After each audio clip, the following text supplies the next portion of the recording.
سلطان محمد فاتح خشکی کی طرف سے قسطنطنیہ کے سامنے نمودار ہوئے۔ فصیل پر گولہ باری شروع ہو گئی اور دونوں جانب بڑا جوش و خروش تھا۔ تیر برس رہے تھے، توپوں سے آگ اور دھواں نکل رہا تھا۔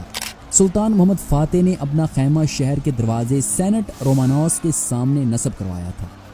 اسی دروازے پر سلطان کی فوج اپنا زیادہ زور صرف کر رہی تھی۔ چند روز کی گولہ باری کے نتیجے میں فصیل پر کچھ شگاف پڑ گئے، لیکن عیسائیوں نے انہیں جلد ہی پر کر لیا۔ مسلمان فصیل پر چڑھنے میں ابھی تک کامیاب نہیں ہو سکے تھے۔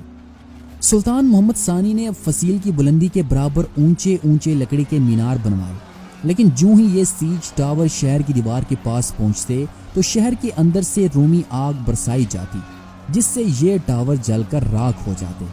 ادھر دوسری جانب بری فوج کے حملے کا ابھی کوئی معمولی اثر بھی ظاہر نہ ہونے پایا تھا کہ وسط اپریل میں ایک مختصر سی بحری جنگ پیش آئی۔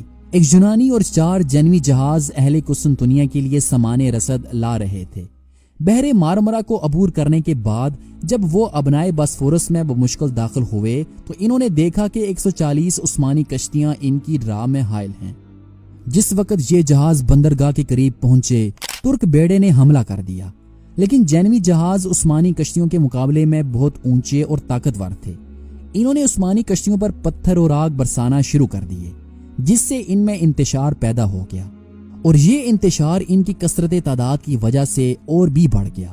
سلطان محمد فاتح ساحل پر اپنے پاشاؤں اور وزیروں کے ساتھ کھڑے یہ جنگ دیکھ رہے تھے کہ سلطان سے رہا نہ گیا اور انہوں نے بے اختیار اپنا گھوڑا پانی میں ڈال دیا۔ لیکن تب تک عثمانی بیڑا اس قدر منتشر ہو چکا تھا کہ عیسائی جہازوں کو نکل جانے کا راستہ مل گیا اور وہ اہل قسطنطنیہ کے نعرہ ہائے مسرت کے ساتھ بحفاظت بندرگاہ میں پہنچ گئے۔ جنوی جہازوں کی شاندار فتح کا اخلاقی اثر محصورین پر بہت اچھا پڑا۔ ان میں جرأت استقلال کی ایک نئی روح پیدا ہو گئی۔ تاہم صرف اس روح کا پیدا ہو جانا ہی مدافعت کے لیے کافی نہ تھا، کیونکہ جنوی رسد کے بعد پھر کوئی بھی رسد قسطنطنیہ تک نہ پہنچ سکی۔ دوسری طرف سلطان محمد فاتح نے بھی اپنی پہلی بحری شکست کے بعد محاصرے کی سختی کے لیے ایک زیادہ مؤثر تدبیر سوچی۔ سلطان کو اندازہ ہو چکا تھا کہ ابنائے باسفورس کے اس حصے میں جہاں پانی زیادہ گہرا تھا، ترک بیڑا عیسائیوں کے طاقتور جہازوں کے مقابلے میں مشکل سے کامیاب ہو سکے گا۔ لہٰذا سلطان نے اپنی کشتیوں کی ایک بڑی تعداد بندرگاہ کے بالائی حصے میں منتقل کر دینی چاہی، جہاں پانی تنگ اور چھچلا تھا، جس میں یونانی اور جنوی جہاز اپنے بڑے قد کی وجہ سے کامیاب نہیں ہو سکتے تھے۔ سمندر کے راستے سے بندرگاہ کے اس حصے تک پہنچنا ممکن نہ تھا، اس لیے سلطان محمد فاتح نے ایک ایسی تدبیر اختیار کی جو کہ سلطان کی ذہانت اور اس کے عزم و استقلال کی ایک غیر فانی مثال ہے۔ باسفورس اور بندرگاہ قسطنطنیہ کے درمیان 5 میل کا فاصلہ تھا۔ سلطان نے اس درمیانی پہاڑی زمین پر لکڑی کے تختوں کی ایک سڑک بنوائی اور ان تختوں کی چربی سے ان کو خوب چکنا کروا دیا، اور ایک رات کے اندر 80 کشتیاں بیلوں سے کھنچوا کر بندرگاہ کے اس حصے میں پہنچا دی گئیں۔ قسطنطنیہ کا یہ حصہ اب تک بالکل محفوظ تھا، لیکن ترک کشتیوں کے پہنچ جانے سے اب یہ بھی حملے کی ضد میں آ گیا، اور جب اگلی صبح اہل قسطنطنیہ نے اس حصے میں عثمانی جہازوں کو دیکھا تو ایک بار شہنشاہ سمیت پورا قسطنطنیہ سکتے میں پڑ گیا کہ آخر عثمانی جہاز یہاں پہنچے کیسے۔ سلطان کے اس عمل سے قسطنطین کو مجبوراً سپاہیوں کا ایک دستہ شہر کے دوسرے حصے سے ہٹا کر اس حصے میں متعین کرنا پڑا۔ اس درمیان میں شہر کی دوسری سمتوں میں برابر حملے ہو رہے تھے، لیکن ان زبردست دیواروں پر جو 1000 سال سے دشمن کا مقابلہ کر رہی تھیں، ان حملوں کا اس پر کوئی اثر ظاہر نہ ہوا۔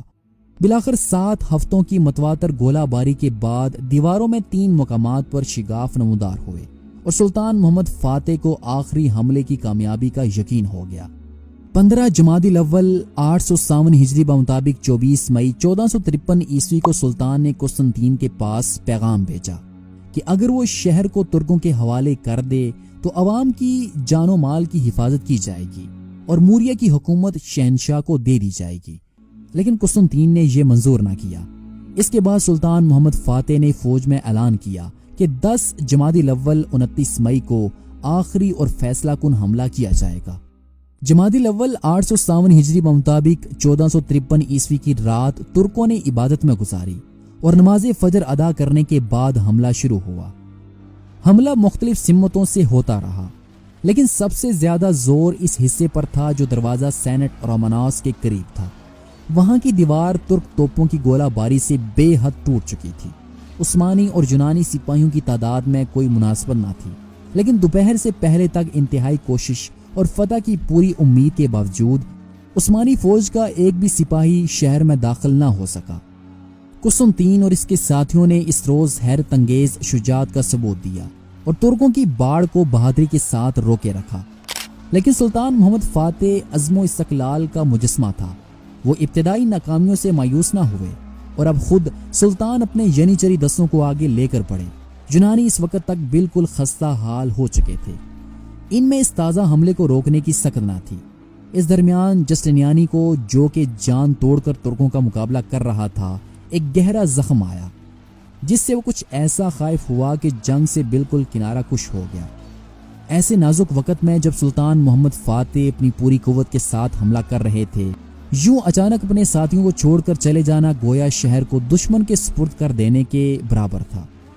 لیکن قسطنطین کے شدید اصرار کے باوجود وہ کچھ دیر بھی نہ ٹھہرا اور فوراً بندرگاہ میں چلا گیا۔ اس کے جاتے ہی عیسائیوں میں کمزوری کے آثار نمایاں ہونے لگے۔ قسطنطین نے خود موقع پر پہنچ کر کمان اپنے ہاتھ میں لی، لیکن ینیچری کا حملہ اس قدر سخت تھا کہ شہنشاہ اور اس کے سپاہیوں کی جانبازی زیادہ دیر تک مقابلہ نہ کر سکی۔ ینیچری کے سردار آغا حسن اپنے 30 سپاہیوں کے ساتھ دیوار پر چڑھ گئے اور اگرچہ حسن اور اس کے 18 ساتھی فوراً مار کر گرا دیے گئے، تاہم باقی کامیاب رہے اور اس کے بعد ترک دستے بھی یکے بعد دیگرے پہنچ گئے۔ یونانیوں کے لیے اب کوئی امید باقی نہ رہی۔ قسطنطین نے اپنی سرخ قبا، جو کہ اس کی بادشاہت کی امتیازی پوشاک تھی، اس نے اتار کر پھینک دی اور ترک فوج کے بڑھتے ہوئے طوفان میں گھس کر ایک جاں باز اور سرفروش سپاہی کی طرح وہ لڑتا ہوا مارا گیا۔ چند لمحوں کے اندر قسطنطنیہ ترک فاتحین کے دستوں کے ساتھ بھر گیا۔